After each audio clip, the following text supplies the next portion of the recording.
अस्सलाम वालेकुम दोस्तों। अच्छा, मैंने शाहरुख खान की उम्रा की वीडियो देखी, मुझे दिल को बड़ा सुकून मिला। लोग तो खैर पता नहीं क्या क्या कह रहे हैं, बहुत नेगेटिविटी फैला रहे हैं इसके बारे में, लेकिन दो बहुत बड़े फायदे होने वाले हैं उम्मत मुस्लिमा को इसके उम्रे से।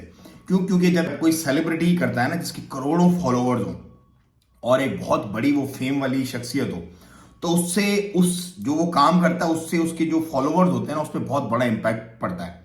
तो मेरा ये ख्याल है कि कल की ये जो वीडियो वायरल हुई है शाहरुख खान की, इसके बाद उसके करोड़ों में से कम हजारों लोगों को पता चला होगा कि व्हाट इस्लाम इज, कुरान क्या है, शाहरुख खान क्यों उम्रा करने गया। उसमें से बहुत सारे अब रिसर्च करेंगे, डेवलपमेंट करेंगे, तो बहुत सारे अच्छे आउटकम आएंगे। ये तो वह एक नंबर वन चीज। नंबर दो अच्छी चीज ये हुई है कि मेरा ये ख्याल है कि जो सोच रखने वाले लोग होंगे ना, वो ये कहेंगे कि यार हमने जिंदगी में किसी भी शख्स को बुरा नहीं कहना है। क्या पता उसकी क्या कैफियत हो कल जब रब के सामने हो, वो उसके दिल की क्या हालत हो। इन्नमल आमालु बिन नियात वाली अगर वो कैफियत में चला जाता है और उस नियत से उसने अपने रब से तौबा कर ली और अल्लाह पाक ने उसके सब माफ कर दिए, तो हमें क्या पता है इसका। हम तो कोई कुछ नहीं है ना, हम तो खुद अपनी कब्र के जिम्मेदार हैं।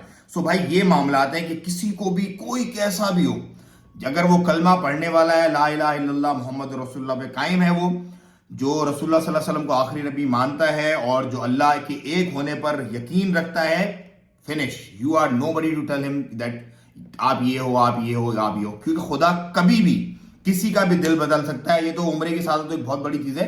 खुदा तो बिस्तर मर्ग पे अगर चाहे और किसी को हिदायत देना चाहे तो दे सकता है। तो भाइयों, बस ये दो चीजें थी जो मुझे बहुत इंप्रेस किया, जिन्होंने मेरे दिल को लगी, और अल्लाह पाक इसको इस्तकामत दे, इस पे मजबूती दे और इसको देख के बहुत सारे लोगों को दीन का कायल करे। अस्सलाम वालेकुम व रहमतुल्लाह।